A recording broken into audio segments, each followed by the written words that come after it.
Hey, what's going on, everybody? Welcome to my 2018 Oscar predictions video.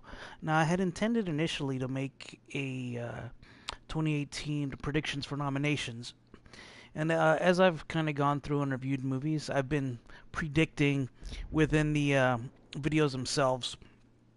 So I didn't get to do the one with the nominations because I took too long and the nominations are out. Also, my best of 2017 movies is coming out soon, even though we're already in February. Haven't forgotten about it. I'll do it eventually, maybe tomorrow. But anyways, this one's about the Oscar nominations, and I'm gonna try and predict who's gonna win. I was correct on some of mine as far as like when I said I think this one's gonna get a nomination, this is gonna get a nomination, and we'll see in a few weeks if I was correct about the ones I picked to win. So let's start off visual effects. So the nominations are Blade Runner 2049, Guardians of the Galaxy Volume 2, Kong Skull Island, Star Wars The Last Jedi, and War for the Planet of the Apes. I'm going to go with War for the Planet of the Apes for best special effects because the CGI and the performance capture on Andy Serkis were so good. I believe that I was looking at a talking ape. And for I don't know why, for some reason, maybe it's because I read Congo by Michael Crichton. I've always gotten really annoyed when people call them monkeys. They're not monkeys. A monkey is a little creature that swings by its tail, um, and isn't very large. A chimp and a gorilla, those are not monkeys. They're apes. They eat monkeys. They're primates, but technically humans are primates. So I don't know. Anyway, War for the Planet of the Apes. Blade Runner 2049. There was nothing too groundbreaking there. It's very beautiful CGI, but I don't think there's anything that pushed the boundaries. Guardians of the Galaxy, some of the stuff was a little bit cartoony here and there. It was all good. Star Wars: The Last Jedi, nothing blew my mind. War for the Planet of the Apes, man. When you're looking at Caesar give his speeches and when he's talking, you believe that he's that creature standing in front of you. Excellent. So that is my pick. Uh, Moving on, costume design. So here's one I predicted. I predicted the Phantom Thread would not only get nominated but win, and sure enough, it got nominated. Shape of Water also got costume design. Now I wonder if Shape of Water is a little confusing. If the kind of like the aquatic creature, if they're it this Shape of Water did not get nominated for makeup and hair, so I guess they're putting his costume under costume design. The other nominees are also Beauty and the Beast. Nice period pieces often get nominated. Darkest Hour, uh, Victoria and Abdul, which I did not see, and then Shape of Water and Phantom Thread. I think Phantom Thread is going to win. It would be almost embarrassing that a movie about a fashion designer does not win. I think a lot of those dresses and those designs were beautiful. The movie is like made to win this Oscar. So my pick for costume design is Mark Bridges in Phantom Thread. So makeup and hair, Wonder is nominated. So is Victoria and Abdul and Darkest Hour. So I haven't seen Victoria and Abdul and Darkest Hour. I actually when I was watching that movie, I thought, did Gary Oldman gain all this weight for this role? And it turns out he did not. He was actually in a fat suit, which was very convincing. That tells you that they did a good job with the makeup and with the makeup and hair. Same goes for Wonder. So when I reviewed Wonder, I said I think this movie's going to get nominated for makeup and hair, and boom, correct I was. You could go back look at my review. And when I was watching Wonder, I looked up the actor who played this kid because I wanted to see, is his face really messed up like this? Does he really have this deformity? He does not. That's how good and that's how convincing the hair and makeup was. So I'm going to say Wonder is going to win for makeup and hair, and that'll go to Argent Houghton. And also for that visual effects, it was Joe Letteri, Dan Lemon, not Don Lemon, Daniel Barrett, and Joel West for Planet of the Apes. Gotta give them their credit there. Best original song. So The nominees are Mighty River from Mudbound. I did not see Mystery of Love. Call Me by Your Name, which I saw the movie, but that song doesn't stand out for me. Remember Me from Coco. Stand Up for Something from Marshall, which I did not see. This Is Me from The Greatest Showman, which I did not see. So I saw two out of the five movies. But I think it's almost in the bag to say it's almost a sure win that for Coco to win this by Christian Anderson Lopez and Robert Lopez for Remember Me from Coco. And I think, I think it's the most memorable song. From what I hear, that's the one that got the it got a very big emotional response the way it was used in the movie. And I really loved Coco. It was one of my favorite movies of last year. I think it's my most watched review actually. So I'm gonna go for Coco wins with Remember Me for best original song. Moving on, best original score. So we got Hans Zimmer with Dunkirk, Phantom Thread, Johnny Greenwood. Johnny Greenwood is actually he's becoming a little more and more prominent. He did Paul Thomas Anderson's last movie. Also, he did There Will Be Blood. So it's good to see him come back. The Shape of Water with Alexandre Desplat. John Williams. This is like his 55th nomination or something for Star Wars. And Carter Burrell for Three Billboards Outside Ebbing, Missouri. Three Billboards Outside Ebbing, Missouri was a really good film. And you know what? I don't think I've done my review for it now that I think about it. I need to do that. So I'll do that after this. But I don't remember any memorable music. The only one of these with music that really stands out to me is The Shape of Water for Alexander Desplat. So I think that one's going to win. However, there is an outside chance that they might give it to Hans Zimmer, who, man, Chris Nolan just really likes working with Hans Zimmer. The most memorable music has got to go to Alexander Desplat. He's just the one that, to me, there's this one beautiful scene in The Shape of Water. It turns almost into a musical number. That's where the score really started to. I was like, this movie's got good score to it. So, Alexander Desplat with The Shape of Water. Best production design. So, again, I predicted, I think, two of these. I said Blade Runner 2049 is going to get nominated. And I said I think it's going to win when I saw it. And I also said production design, I think, if I'm not mistaken, during my Shape of Water review.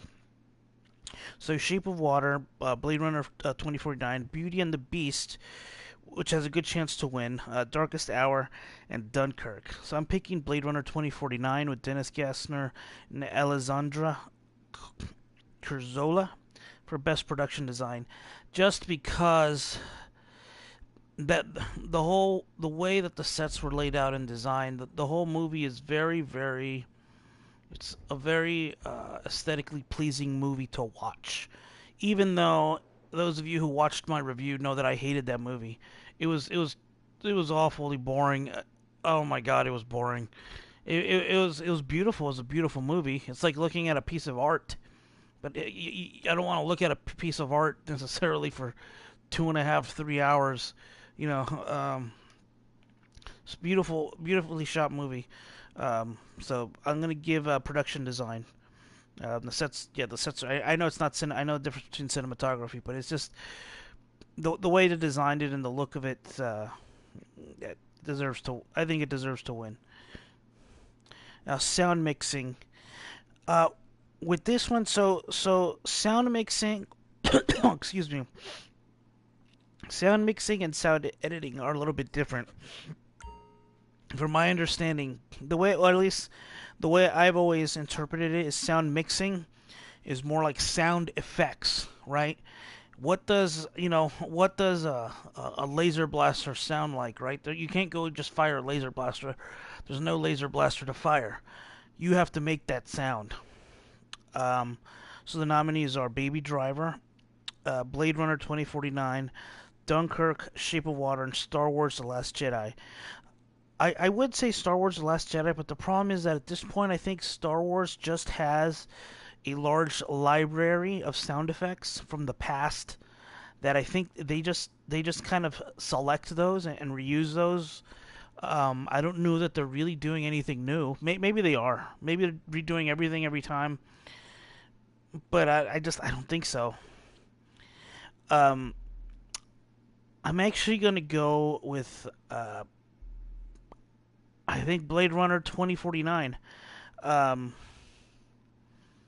yeah, Dunkirk might go in and sweep that, but typically a lot of this stuff goes to sci-fi movies because, for example, with Dunkirk, they had to make all those sounds with like the plane, like the zoom, but they could have just recorded it, and that's a known sound. So I think I'm going to go with Blade Runner 2049 for sound mixing. It'll be Mac Ruth, Ron Bartlett, and Doug Heffel.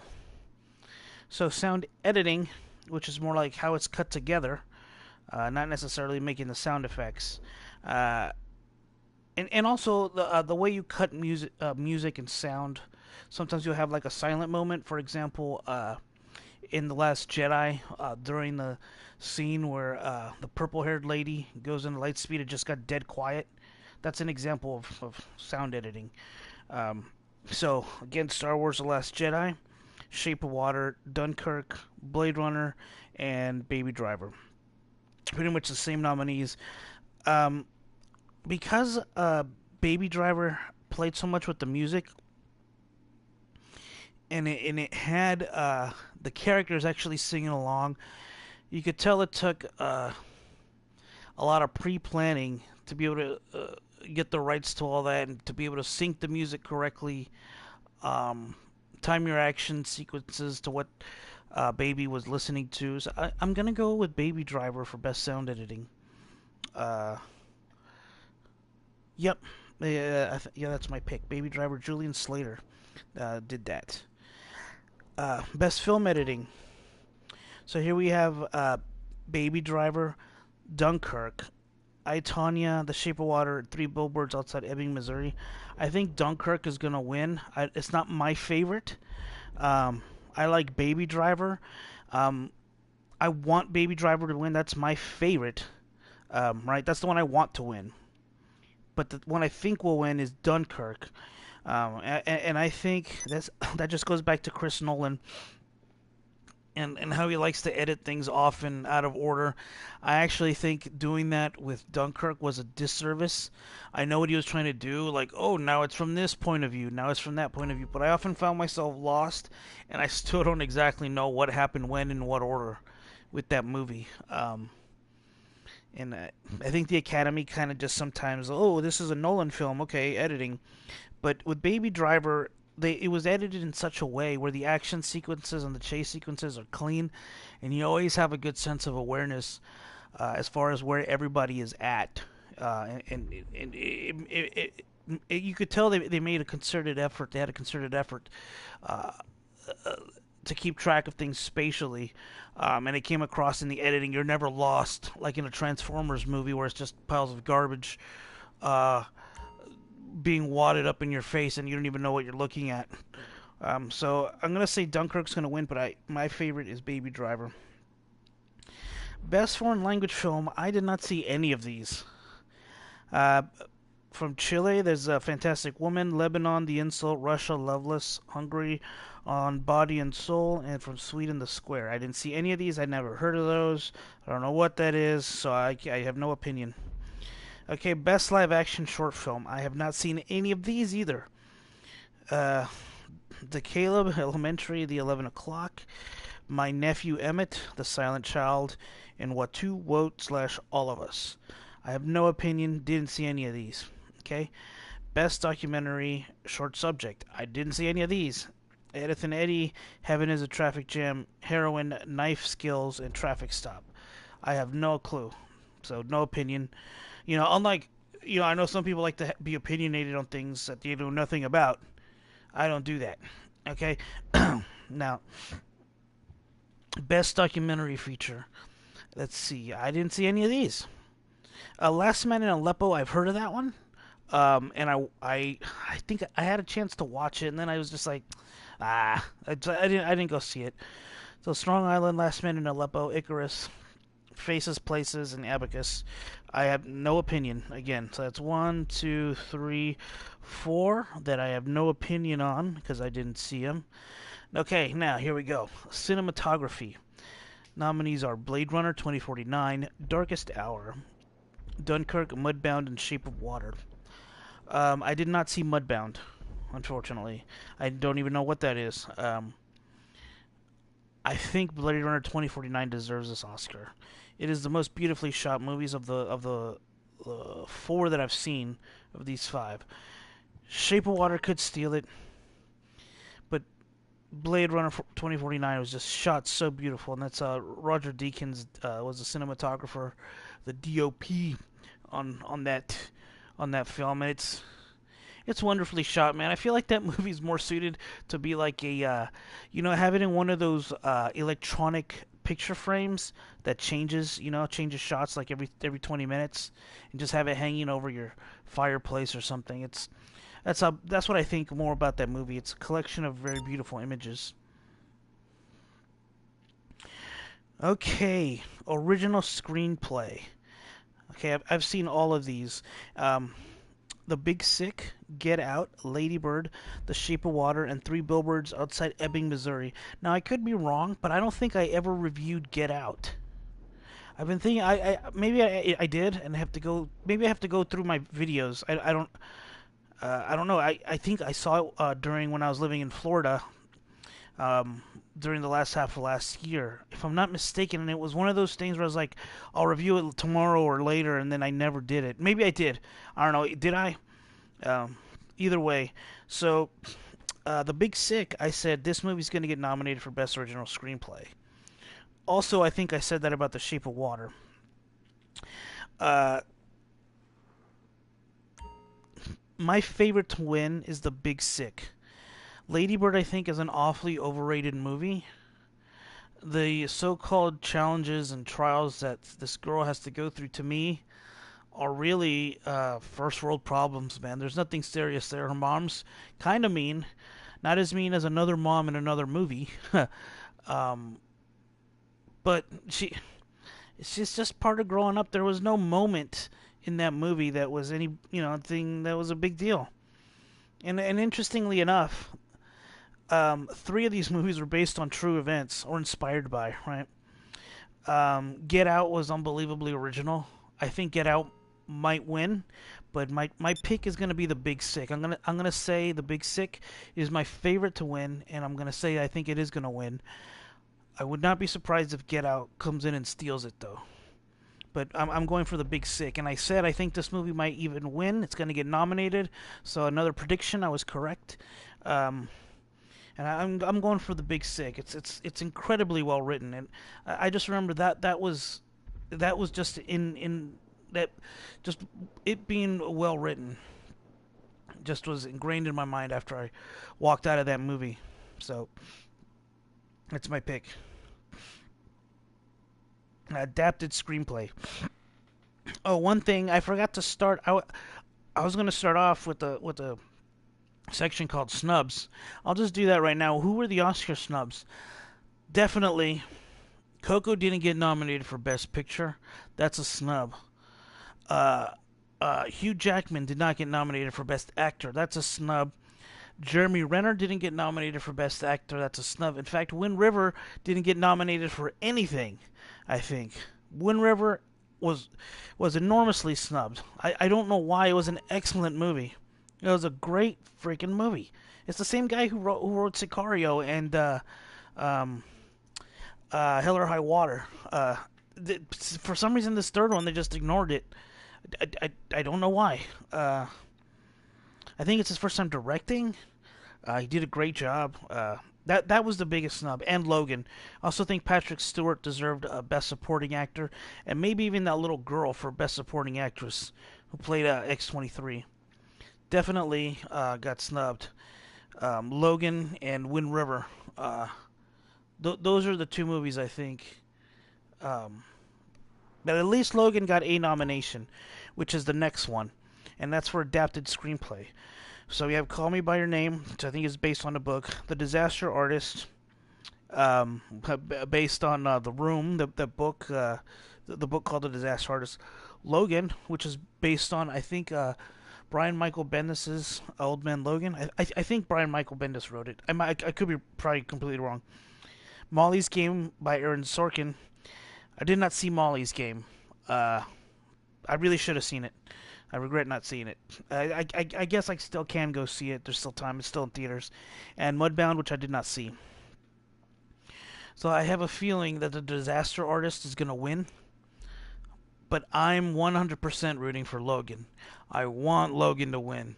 Please, that movie needs some kind of Oscar recognition. It was it was probably my favorite movie of last year. Definitely in the top two, top three, maybe the top two. It's like that one and Coco were my top two movies. I think maybe Logan might be my favorite movie of last year. I'm really really upset. I thought that movie could possibly be a Best Picture contender. Definitely Hugh Jackman should have got recognized, but you know they gave it adapted screenplay. So I mean, I guess that's better than nothing, right? Something is better than nothing. So I'm gonna say I think Disaster Artist will win, but I want Logan to win. That's my desire. Okay, moving on. Best animated short. So the only one of these that I've seen is Dear Basketball, and that's Kobe Bryant. Actually, was co-creator on that. Him and Glenn Keane. Now, Dear Basketball is a little animated movie that they played on the big Jumbo Vision. Excuse me, on the big Jumbo Vision at the Staples Center during his jersey retirement ceremony. It's a beautiful little. It's like a pencil sketch style uh, little short film that they did, and I thought it was great. Now, the other nominations are Garden Party, Lou, Negative Space, and Revolting Rhymes. I haven't seen any of those, so the only one that I can say is Dear Basketball. Plus, I don't know any of these other people. I would like to see. I think it'd be neat to have Kobe Bryant win an Oscar. I mean, I think that would be pretty cool. So I'm gonna go for Dear Basketball, or animated short. Now here we go with animated feature. I think this is a lock, a guaranteed win for Coco, with Leah Unkrich and Darla Anderson. The other nominations are Ferdinand. I didn't bother to see that. Loving Vincent. I don't know what that is. The Breadwinner. Never heard of it. And The Boss Baby, which I heard is stupid, but it's just kind of on there because it made money. Coco was a masterful film. I think it deserved to also be nominated for Best Picture. Um, if this movie does not win animated feature, this is a huge snub. It should be a lock. And again, I predicted this one in my Coke review. I said this movie should get Best Animated Feature, maybe Best Song. So I think Coco's coming away with two. I think it's got two nominations, and I think it'll win both. Um, really hope. I want it to win two Oscars. It's a great movie. Okay. Moving on, Best Director. Chris Nolan for Dunkirk, Jordan Peele for Get Out, Greta Gerwig for Lady Bird, Paul Thomas Anderson for The Phantom Thread, and Guillermo del Toro for The Shape of Water. I think it's almost a lock for Guillermo del Toro to win for Shape of Water. He very much so is in a auteur. I think his time has come. This is the movie. This is his time. I think Guillermo del Toro is going to take it. That's my prediction. I think I said in the review that he's going to get nominated. And I think he's going to win. Yeah. Yep. The other directors were good. Again, Lady Bird I think is a little bit overrated, but whatever. And the other movies are all good though. Lady Bird is good. It's not as good as these other ones. But amongst these, yeah, I think Shape of Water. Yeah, it's definitely Guillermo del Toro. Okay, so we are now in the big five, I believe. 4, 5. The big six, which is director, actor, actress, and picture. So best supporting actress. Mary J. Blige, I did not see Mudhound. Allison Janney, I, Tonya. Leslie Manville for Phantom Thread. Laurie Metcalf for Lady Bird. Octavia Spencer for The Shape of Water. I predicted Laurie Metcalf would get a nomination for Lady Bird. I think I also predicted that Allison Janney would get nominated for I, Tonya. And I think I also said Leslie Manville. I predicted that one, I think. But looking at this list, Allison Janney is going to win for I, Tonya. It's hers to lose. She's better. She's better than everyone else. Head and Shoulders, man, she was brutal. Her character was absolutely unforgiving, unrelenting, and brutal. It made me hate her, and that's a good sign of a great performance. So she's my vote. Now, Best Supporting Actor. I did not see The Florida Project. I heard that was people don't know how that movie it made like almost no money, and from what I heard, it's a masterful film. I did not see it, so I can't root for William Dafoe. William Dafoe is one of my favorite actors. Unfortunately, I cannot vote for that. Richard Jenkins in The Shape of Water. Christopher Plummer in All the Money in the World. Sam Rockwell in Three Billboards Outside Ebbing, Missouri. And Woody Harrelson for Three Billboards Outside Ebbing, Missouri. Woody Harrelson was good in Three Billboards, but the problem I think is his role was short. I don't want to give anything away. Christopher Plummer was excellent. Especially he did this last minute thing where they replaced Kevin Spacey because he's a perv. Richard Jenkins was good, but Sam Rockwell definitely was a character that you could tell had a lot of anger and pain inside of him. And towards the end, I think he goes on this sort of quest for redemption. And a lot of it has to do with something that Woody Harrelson's character told him. Sam Rockwell is a great actor, and I think this is his year. I don't think he's ever won one before. He's a guy. I mean, when I saw Moon, that's really when this guy started to stand out. It's like Moon. What is this movie? It's like there's one actor in that movie, and it's him. So who else? I mean, he's carried a movie by himself before, and he plays this terrible, terrible police officer in Three Billboards. And you feel for his character by the end. He's my pick for Best Supporting Actor. Sam Rockwell for Three Billboards. Now, lead actress. My pick, before I saw Three Billboards, was for Margot Robbie in I, Tonya. I also liked Sally Hawkins for The Shape of Water. I was like, oh, it's going to be one of those two. So nominees are Sally Hawkins for The Shape of Water, Frances McDormand for Three Billboards, Margot Robbie for I, Tonya, Saoirse Ronan for Lady Bird, if I'm saying her name right, and Meryl Streep for The Post. Meryl Streep gets nominated for every little thing she does. Could be a movie of her taking a dump. Oh my god, it's great. But once I saw Three Billboards Outside of Ebbing, Missouri, there's no way Frances McDormand is not going to get it. It's hers. I think it's a lock. She's my pick. She's head and shoulders better than everybody else here. Sally Hawkins was good in the sense of showing restraint, but it's a very and Casey Affleck won with a more restrained performance too, but her character doesn't speak at all. She pulls it off, but Frances McDormand was just, man, her character was determined in that movie. Driven by anger, driven by pain. You felt it. You felt her pain, and you felt where the motivation was coming from. So Frances McDormand, she's my pick. I think she's a lock. Lead actor Timothée Chalamet for Call Me by Your Name. Daniel Day-Lewis, again another actor that gets nominated every time for Phantom Thread. He was great. He's my favorite actor of all time. Daniel Kaluuya for Get Out. Wow. Gary Oldman for Darkest Hour, and Denzel Washington for Roman J. Israel. I did not see that movie. I'd never even heard of that movie. My pick is Gary Oldman for The Darkest Hour. A lot of people are saying it's going to come down to between Timothée Chalamet, however you say his name, and Gary Oldman. But Gary Oldman, because he's got such, I can't believe he doesn't have an Oscar already. He's been so everything from like Sid and Nancy to the villain in The Fifth Element, uh, so many other great movies that he's been in, and he's done the villain from Air Force One. Uh, he has an enormous range, and he can do accents. So, sometimes I couldn't even remember what his accent was, what he really sounds like. Um, this is his. I think it's a lock. Gary Oldman for Darkest Hour. Timothy Chalamet might come in and steal it.